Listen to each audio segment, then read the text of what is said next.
one of the best things of all is it's easy to remember what these 7 sins are: lust, gluttony, greed, wrath, envy, and pride. And you can tap into these. And when you do that, you're tapping into deeply ingrained human desires, human behaviors, human emotions. And we've seen over and over again marketing campaigns be incredibly successful when they just focus on one of these simple ideas here. You're listening to The Growth Booth, the show focused on achieving lifestyle freedom through online businesses. Whether you're looking for step-by-step strategies to start building an online business, simple game plans to grow your business, or proven lifestyle freedom frameworks, you are in the right place.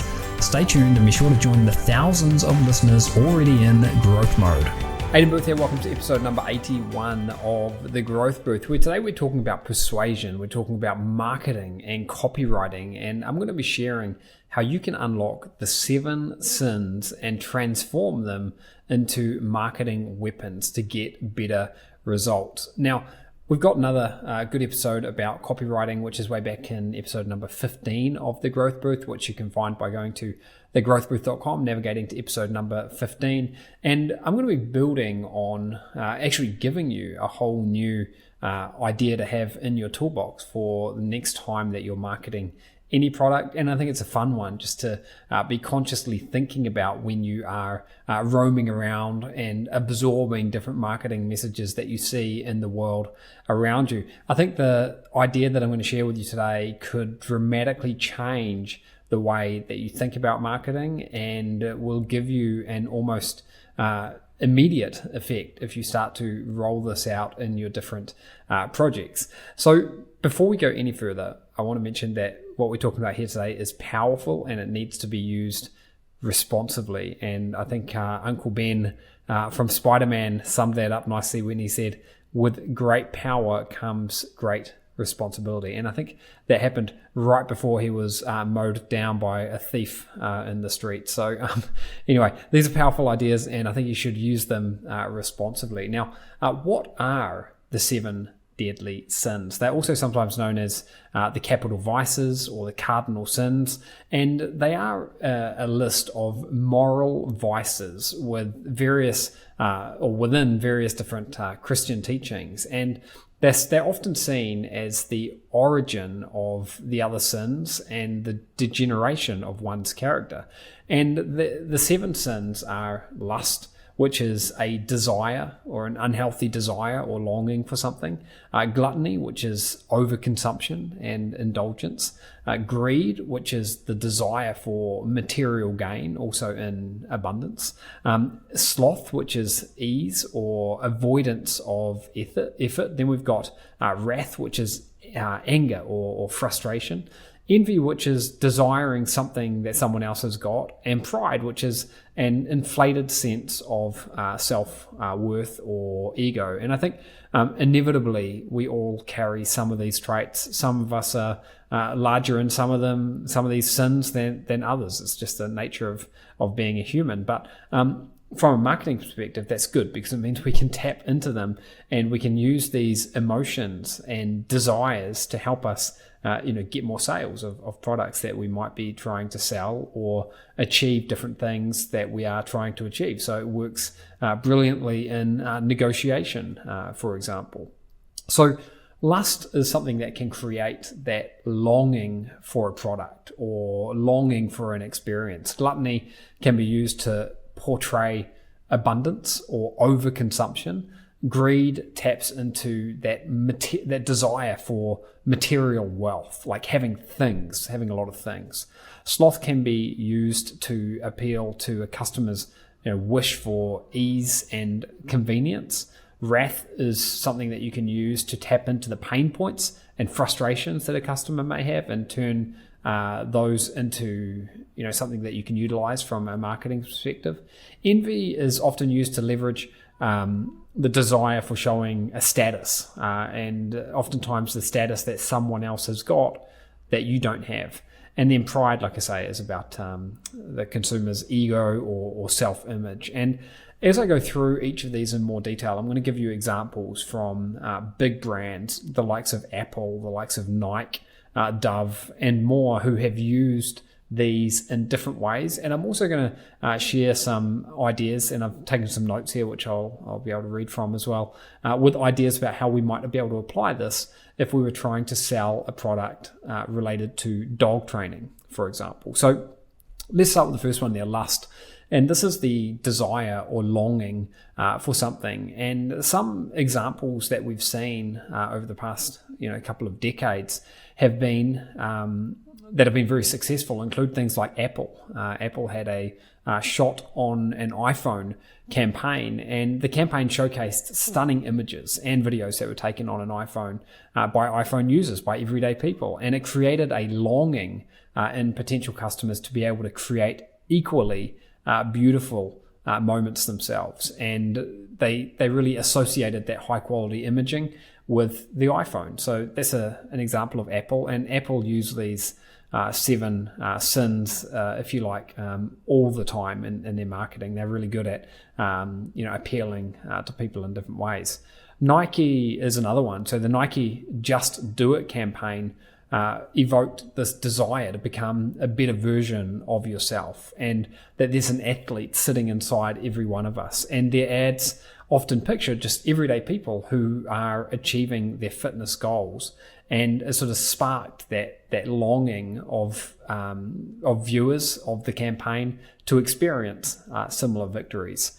We saw with the Dove Real Beauty campaign, where they were using real women as opposed to professional models. And they were sort of really at the forefront of portraying beauty as being something that was inclusive and attainable to all the consumers of Dove products, and a desire for women in particular to feel confident and beautiful in their own skin. So that was how Dove used it. Now, if we relate this back to dog training, I think one thing that we could do here is create a sense of longing or desire for the dog training product. And it might be an ebook as an example that we've got here. So you could have something, and this might be a bullet point on a page, or you might condense something like this down into a headline or a sub-headline. But you could have something like, imagine coming home from a long day, being greeted by your dog with not just affection, but also respect.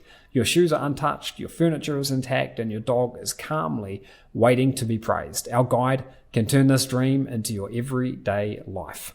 That's an example of using this first sin, lust, to your advantage from a marketing standpoint, when you really try to hammer home this idea of longing for something to happen and painting a really clear picture in someone's mind about what that would look like. If we move on to gluttony now, gluttony refers to the promise of abundance, this promise of wealth, and in the case of marketing, often a wealth of knowledge, or even an overload of satisfaction in some way. So we've seen lots of different companies use this in their marketing. Netflix is one that's used it a lot recently, where they say, you can watch anywhere and you can cancel anytime. And they also hammer home that they've got an absolutely enormous library of TV shows, movies, documentaries, and it's almost like there's an endless choice. No one would ever need so much content, but it's all there anyway. So that's one way that Netflix have used it. Costco used something similar with the bulk buying experience, where their entire marketing strategy sort of revolves around this idea of abundance. So their customers aren't just buying a product, they are indulging in the savings and the satisfaction that comes from bulk buying. Spotify have done something very similar to Netflix with the Music for Every Mood campaign, where their ad campaigns emphasize, again, this vast library, I should say, of music that is at the user's fingertips, not just music, but podcasts and much, much more. And you could never get through all of this music. I mean, there's an unlimited amount of music on there, basically. But it works really well, playing to this idea of gluttony and overindulgence, and more than you could ever possibly need. So imagine now, going back to the dog training book, that we've got a dog training book that we're trying to sell. you could do something like, dive into a smorgasbord of insights with our ebook, over 500 pages of advice, training plans, and solutions. It's a never-ending buffet of dog training essentials designed to satiate the most ravenous of pet parents. Or you could say something like, get ready for an overload of dog training wisdom. Our ebook has everything from tackling minor misbehaviors to managing serious issues. It's a veritable banquet of knowledge that leaves no question unanswered. So basically, these two things are almost promising the reader everything and the kitchen sink. It's like an encyclopedia of knowledge, more than you could ever need. When in reality, the dog training, the prospect might just have one thing they're trying to solve. It might just be digging in the backyard. That's all they need to solve. But human nature, and especially when gluttony comes into play, is oftentimes people will say, oh, well, yeah, it does have that tip, but it's also got all of these other, side benefits as well. So that's an example of how it could work well there. A quick message now from the sponsor of today's show, which is Float Hosting. If you want to save 50% on your annual hosting, then head over to Float Hosting using the special link, which is thegrowthbooth.com/float. And using that link, you're going to see how you can save 50%, over $100 on your annual subscription to the most popular plan at Float Hosting. And because I own Float Hosting, I will make sure that you get well looked after. Now, back to the show. Greed is a really big one, and this is the desire for material wealth or gain. And there have been a lot of different campaigns that have used or tapped into greed.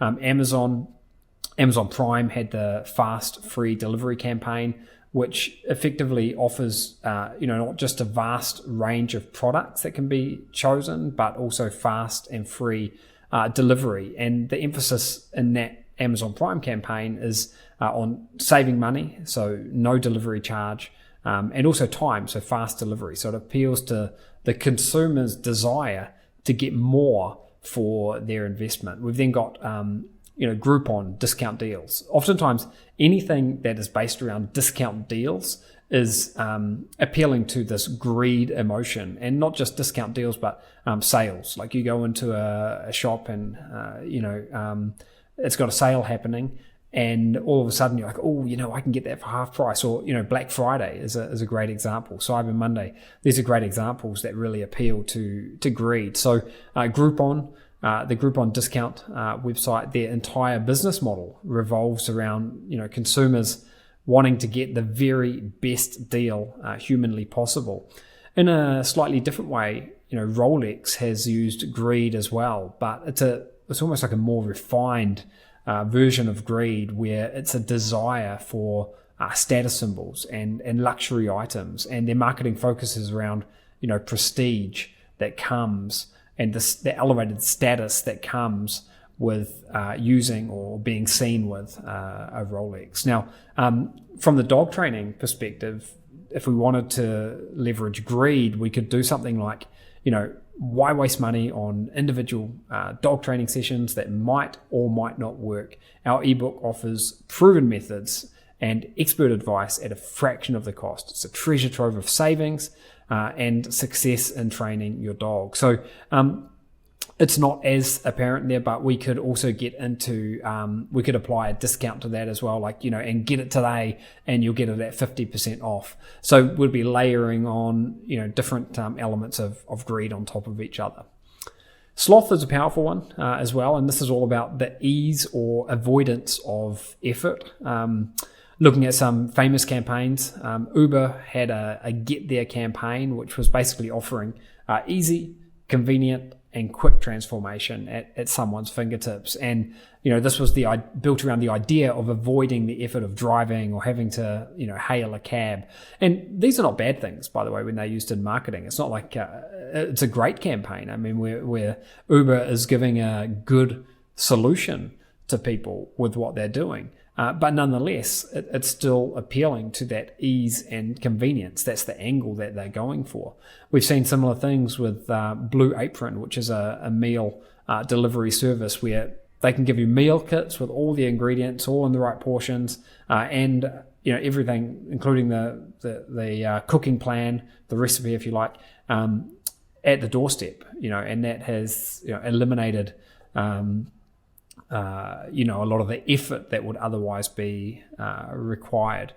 With the dog training marketing, we could have something like why struggle with hit and miss training methods? Our ebooks offered tried and tested techniques that work without the hassle. Simplify your dog training journey. That would be one. Or another one that I've prepared here is save yourself the time and energy of deciphering your dog's behavior. Our ebook provides easy to follow guides and solutions, turning the tedious task of training into a breeze. So both of those are working on this easy, simple, without the headache sort of angles there. With wrath, this is about anger or frustration, and it can be used in a number of different ways. One is by coming up with a common enemy. So in a lot of online training in the past, I've spoken about the frustration of dealing with the likes of Facebook. So anyone who has had a Facebook account banned in the past is going to have a lot of emotions inside them around it, and know how annoying that is and how frustrating it can be. So I can say, with this new marketing method, you can forget about the headaches that you would have if you were, leveraging Facebook as an example.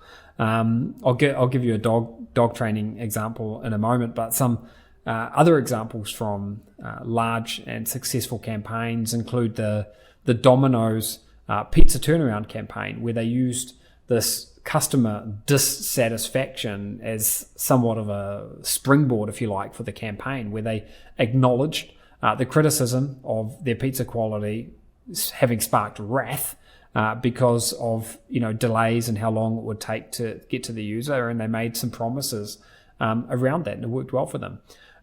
Apple computers had a Get a Mac campaign, and in the ads they had the PC personal computer character would frequently encounter different problems, and it would be frustrating, causing anger, while right next to that you had someone who was using a Mac who would remain completely problem-free and happy. And it was promoting or positioning Apple as a potential solution to tech frustrations.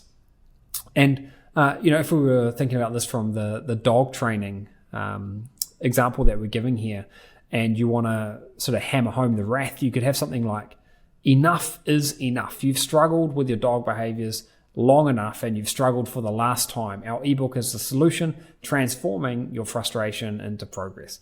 Something like that could work. If we now talk about envy, which is the sixth sin here, and envy is the desire to have someone else's status, someone else's situation, someone else's things.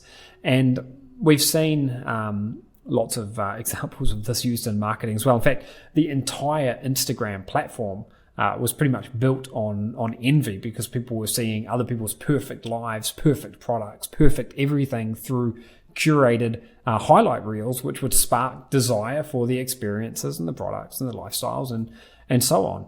Mercedes-Benz is another one that's used this, and they had a campaign called The Best or Nothing. And what it did was it showcased their cars as the absolute epitome of luxury and high status. And Mercedes induces this envy and creates a desire in consumers to elevate their status through owning a Mercedes. So that's another way that a big brand has used envy there.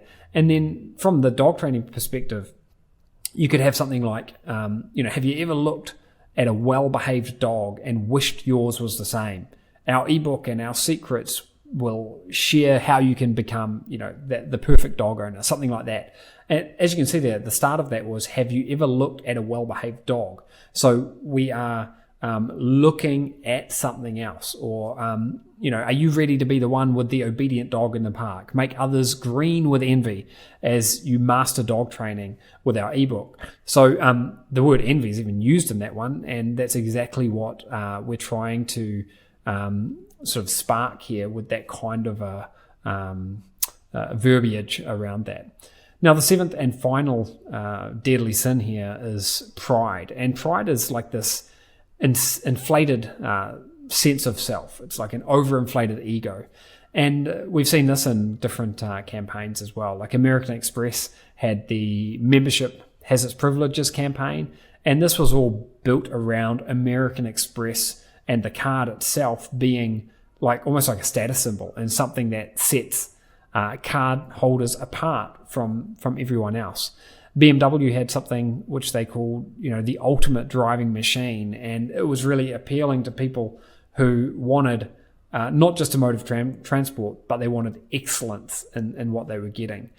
Gillette have got the famous, the best a man can get campaign, which basically is trying to position a razor as a reflection of someone's personal standards. And, Apple use this a lot as well with their different Apple products. And, there's a lot of this going around where some people want to buy an Apple product because they think it's the best. Now, whether or not you agree with that, it doesn't really matter. But from a marketing standpoint, it's quite obvious what they're doing there.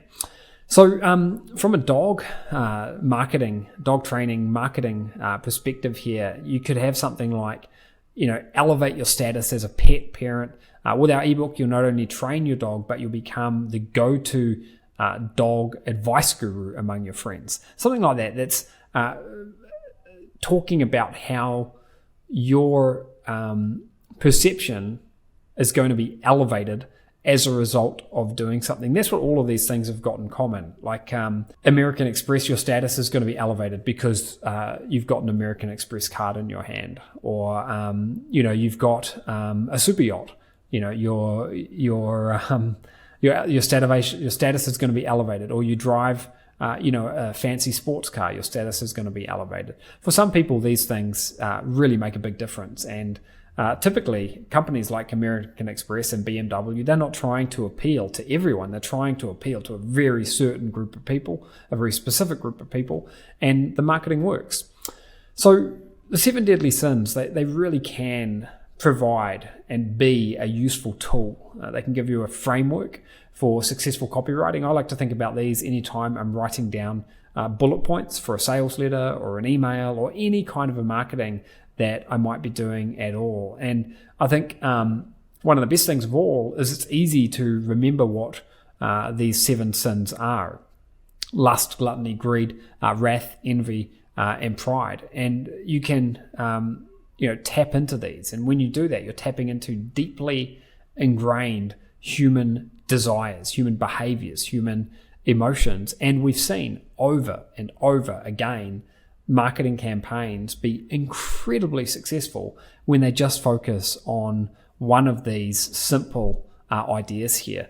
So it might be, whether someone is lusting for that perfect relationship with their pet, or that gluttonous desire for a wealth of dog training knowledge, the whole encyclopedia, everything you could ever need to know about dog training, or saving money because you can get 75% off that dog training book, but only today, or the slothful wish of simplifying dog training, and your dog can be trained in the snap of your fingers kind of a thing, or the wrath that's triggered by that misbehaving pet and the anger that can incite in someone. And then you can, through your training, you can immediately eliminate all of that.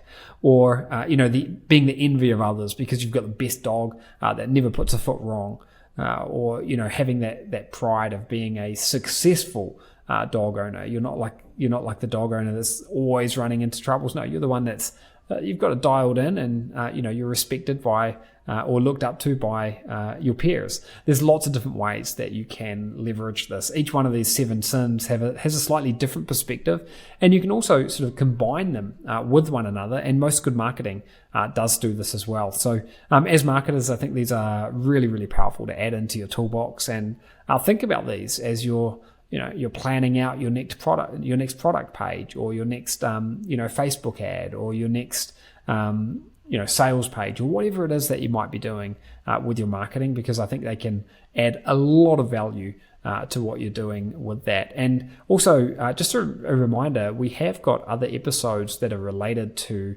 marketing at the Growth Booth. For example, the Growth Booth episode number 15 was about 10 power-packed copywriting strategies. You can check that out. It's on anywhere where you listen to this podcast, you can find it, or you can go to thegrowthbooth.com and navigate to episode number 15. And as always, you can get show notes and much more by heading over to thegrowthbooth.com, navigating to episode number 81, and you'll get all the good information there. And also remember to follow us on social media. Make sure you're connected on social media. Make sure you're subscribed to the email channel so you get notified about every new episode that comes out. And please, if you're listening to this on Apple podcasts or on Spotify or someone else, give us a rating and give us a review. It does enormously good things and helps spread the word about the show, and I'll be deeply appreciative for that. So thank you once again for listening to the show, and I look forward to seeing you on the next episode of The Growth Booth.